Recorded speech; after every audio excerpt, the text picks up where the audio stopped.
Hi guys, welcome to യഹ്സാനിച്ചു. അപ്പം ഞാൻ ഉണ്ടാക്കാൻ പോണത് നെല്ലിക്ക കാന്താരി. സ്പെഷ്യലായിട്ട് നെല്ലിക്ക കാന്താരി നമുക്ക് ഉണ്ടാക്കിയാലോ. ആദ്യം നമ്മൾ ഇനി നെല്ലിക്ക കാന്താരി അയച്ചു കൊടുക്കാം. തുള്ളി അയച്ചു കൊടുത്താൽ മതി, നല്ല എരിവാവും. നാരങ്ങ പിഴിഞ്ഞ് കൊടുക്കാം.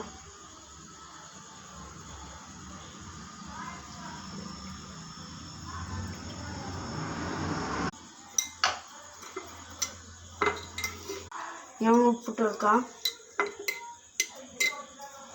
തുള്ളിയേശ് ഉപ്പിട്ട് കൊടുക്കാം. സോഡ ഒഴിച്ച് കൊടുക്കാം.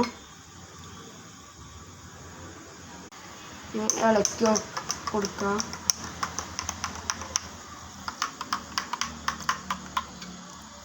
ഇനി നമുക്ക് ടേസ്റ്റ് ചെയ്ത് നോക്കാം.